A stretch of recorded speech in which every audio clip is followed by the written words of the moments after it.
Welcome to Career Pod, your Audible career fair podcast. I'm your host, Dana Francis.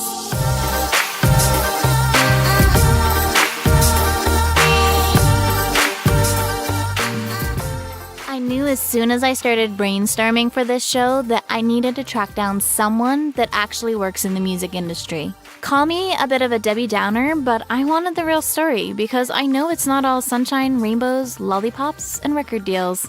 If you're lucky enough to know James, you know he's like this little cheerleader for the local music community. He has been so supportive, not only of this podcast, but also the local podcasting community. I've gone and split this episode into 2 parts. There was just no way I was going to be able to fit all the information into one episode. In this first part, we explore the not-so-linear path James took before owning his recording studio. I hope you enjoy, and we will conclude this conversation next week. Today we are joined by James Seabrook, owner-operator of Two Bodies of Water Production, audio engineer and producer, musician, vocalist, songwriter, and inspirational guru to creative minds. Thank you so much for joining us today. Glad to be here. Can we first rewind? You were telling me before that your 20s were a mess of careers. Can you speak to that and how it brought you to where you are today? Okay. So at the end of my teens, I graduated from my first college program, and the first job I got out of college was working on the road as a technician for sound systems. And so I would tour with bands, or I would work for venues, and I would provide a sound system. And that took me till I was 21 or 22 before I finally got burnt out. Everyone I worked with was easily twice my age, and yet I somehow found myself in a position of leadership in these where it was nonstop harassment and mocking and generally disregard because I'm a kid, right? At my age now, I look back and I was a dumb kid. As I transitioned out of that, I started working 4 bars in town doing sound for live bands. And because the pay was so crappy and my schedule really was 3 to 5 evenings or nights a week, it was really easy for me to branch out back into retail, which is where I started when I was a young teen. And so I got into retail at HMV. If any of your listeners remember that being a glory thing. I did retail at, I tried back into a Radio Shack again because of the tech experience. I did a very tragic short run at Chapters, and it was this awkward process of these awkward time of these really shitty retail jobs that didn't pay much. Anyway, so from there, I decided, well, I have an opportunity to move to warehousing, following someone that I'd worked for, and so I jumped at that. Got told by one boss, my last boss in warehousing, that I was replaceable, and so he wouldn't give me a nickel raise. After 2.5 years. So I decided, you know what, I'm headed down the wrong path.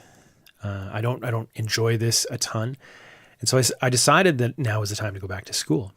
And I started looking for jobs that I could do that were kind of related to what I wanted to go back into. And I really, at this point, I'd opened and closed a studio already, which I opened at 23 and closed at 24. I had these shitty warehousing jobs that didn't pay a lot. I decided that that kind of plan C was, because plan A was always to be a rock star. I think that's for most teenagers. That's kind of like the ideal. Right? The fact that you got to work in the music industry at such a young age must have been partially a dream, but then also the reality of how much it was so much of a eye opener to work in the music industry, because I was always on the tech side, and I did a couple small tours when I was in my teens and hadn't yet done one in my 20s. And I realized that I am, and this at the time, I recognize in hindsight, I was a super arrogant kid and a super pretentious kid. I overwhelmingly pretentious, that just still to this day, I laugh when I look back. Anyway, so I had all of these thoughts that made me, that I am better than this artist on stage. and this resentment towards those artists because I felt I deserved to be there and they didn't.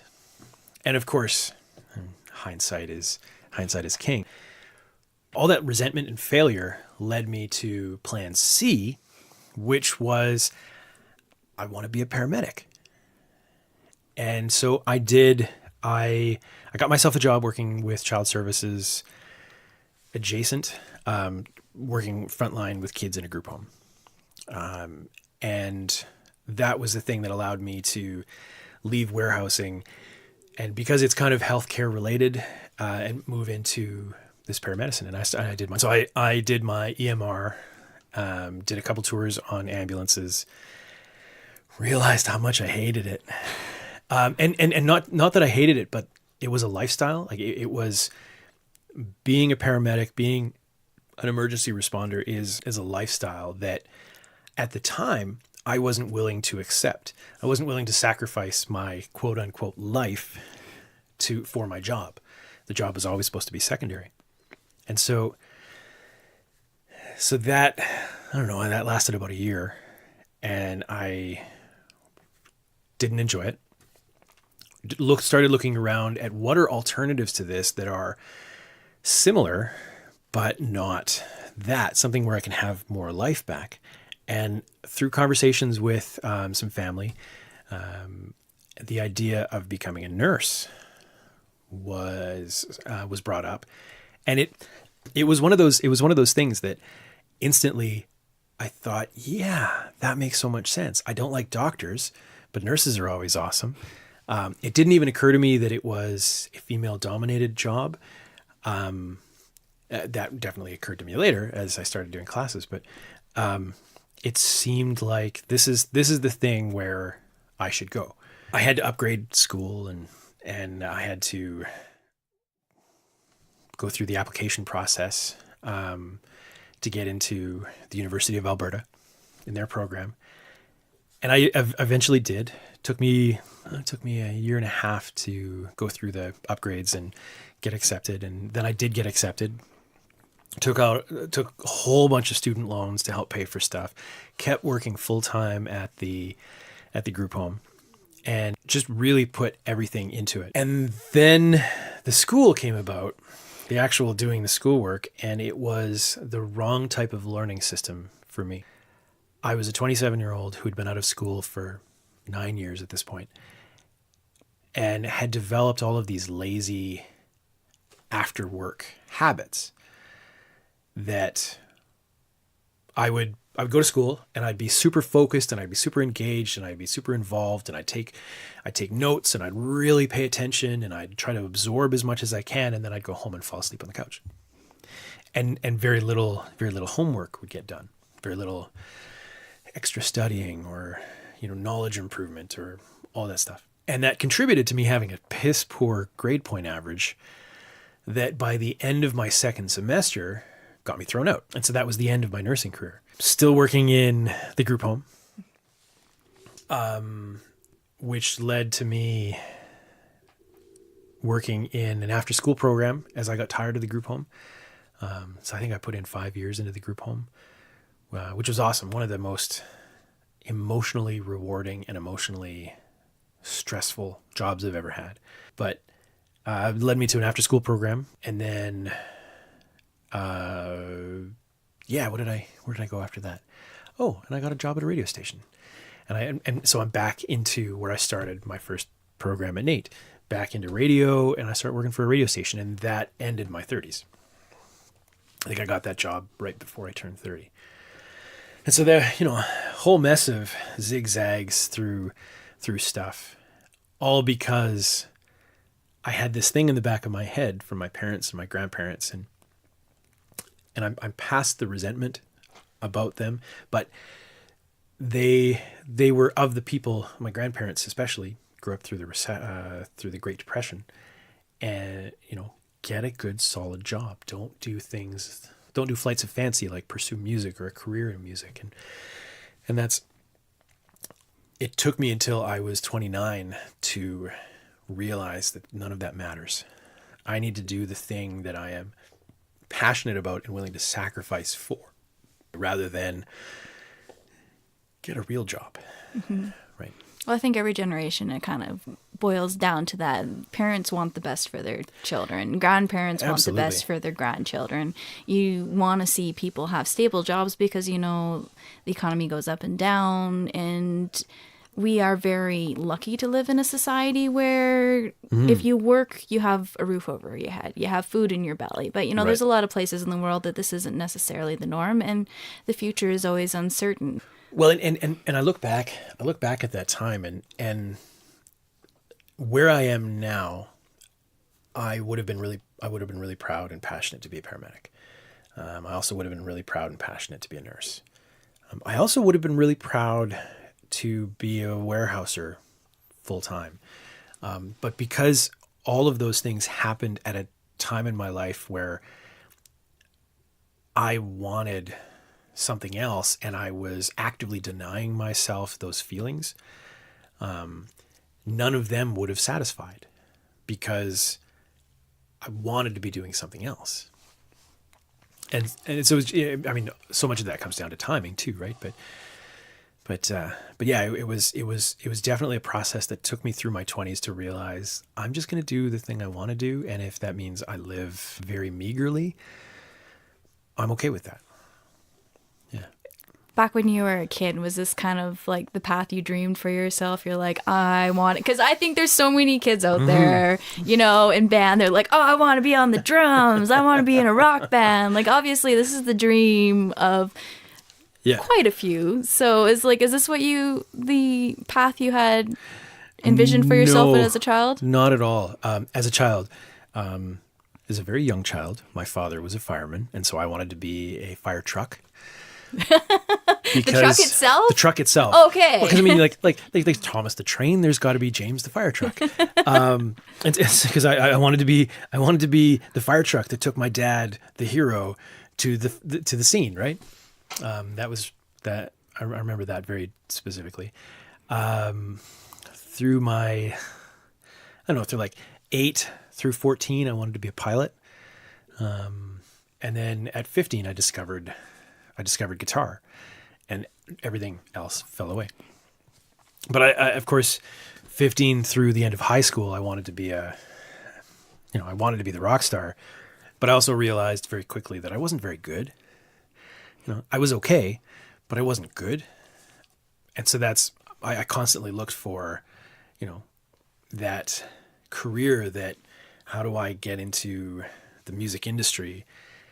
And it didn't really occur to me recording. I wanted to be like an electronics technician. I'll build guitars, I'll build amplifiers, I'll build cool electronic things that are all involved in music. But my grades weren't good enough because of girls. I can attest to that too. In high school, I remember Billabong shorts on. Like, it's not just a male thing. It's definitely a female thing too. There was a lot of distraction in high school, and I can appreciate that sometimes occupies a lot of our headspace sometimes. Yeah. And so that's when I discovered recording programs, and I didn't know anything about recording. I didn't know anything about being in a studio because I'm 17 years old. And I'd done some home recordings at this point. But you know, I thought that would be really cool. What I see in Hollywood seems awesome, right? Or what I see in my guitar magazines, that seems awesome. But recording programs were super expensive. And so I decided Nate was a good option because it was kind of recording adjacent. And it turned out to be a good choice. I got a lot of information out of it. Good start anyway. Can you explain to us a little bit about what an audio engineer does and what an audio producer does? And so a producer and an engineer are very different things. Producer specifically is a term that gets defined very differently across many different industries. Even within entertainment, a film producer is very different from a music producer, which is very different from a hip hop producer. And so producer, for the most part, producer is like the job site foreman, or the job site, whoever's head of the job site. They're the ones that have to have the big picture in mind so that they can coordinate all the efforts of all the worker bees, right? Now, there's a lot of blurring lines as you get into music and film, but essentially in the entertainment world, that's what a producer is. They're the white hat. An engineer, by comparison, is specifically the individual that deals with the sonics of a recording or a performance or what have you, and they manipulate and adapt whatever needs to happen. And so let's simplify this for a recording studio. It's the person that sets up the microphones and adjusts volume at the 12 different stages where volume needs to be adjusted, interconnects the equipment that needs to be involved in that signal path for each microphone, facilitates the recording to a device like a computer, which is most of us use computers nowadays, and then facilitates the ability for the performer, the producer, and anyone else in the studio to hear things properly and clearly. What kind of education would you need to pursue a career path like this? And is there much competition? Like, as I know there's a lot of programs that you go in and there's 100 students, but maybe there's only 5 jobs. Is this something? It's very similar. Okay. In the city of Edmonton, there's, as far as music jobs go, there might be 5 for engineers. Pretty much everyone in the city is self-employed. There are engineers that work at radio stations, though they're not called engineers. Radio stations call them something different. There are audio engineers that work in film and TV. And, you know, there's more jobs in film and TV for audio engineers that are looking for jobs. But most of us are self-employed. Bigger centers like Toronto, Vancouver, down in the States, the landscape is pretty different, and there's lots more jobs. I think I saw whatever the equivalent of Stats Can is for the States, released a statistic that the average income for an audio engineer in the States, now this is across multiple genres of industry, but the average income is $60,000 to $70,000 a year, American, which is pretty good, pretty appealing. That's a decent right? But chunk of change. There's also incredible income disparity across that. Someone starting in the industry might actually work for nothing for years before they get some sort of payment, and they might start at internships, 15-year, you know. But there's also the top of the industry, just in music alone. There's top of the industry where they're making $5-6 million a year, and so that drastically skews that average, right? And of course, they only talk about the average, right? So now your question was to the schooling and the competition. Again, it's hard to come up with numbers. There's organizations provincially that are trying to make the numbers more accessible so that they can go to politicians to create better policy and that kind of thing. Alberta Music Cities is one of them. So a lot of the statistics we have are American, because the industry is a lot bigger down there. There are in the neighborhood of 5,000 new graduates out of audio recording programs down in the States, which isn't a lot per year. Oh, wow. Unless you look at the number of jobs that come available per year, which is in the neighborhood of 300 statistically. And so there's 45 plus 100 a year that graduate that will never have a job or might never have a job, and they're reduced to home recording or and some of the recording schools working another full-time job while they do something on the side, right? And recording schools are ridiculously expensive, even in Canada. The top recording schools in Canada are in the neighborhood of 30 to 45,000 a semester.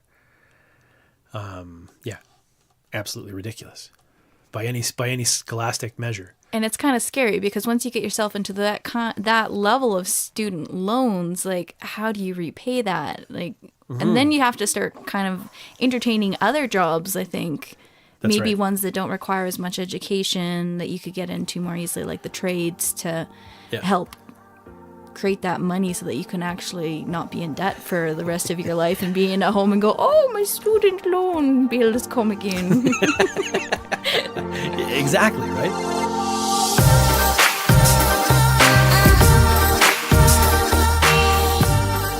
I'm sorry for cutting things short. We will have the second part of this interview next week. For the time being, we actually have a treat this week. James has given us a short sample of one of his songs from his band, Despite the Blindness. Let us know what you think of it. You can find us on Facebook, Twitter, and Instagram. Just search CareerPod.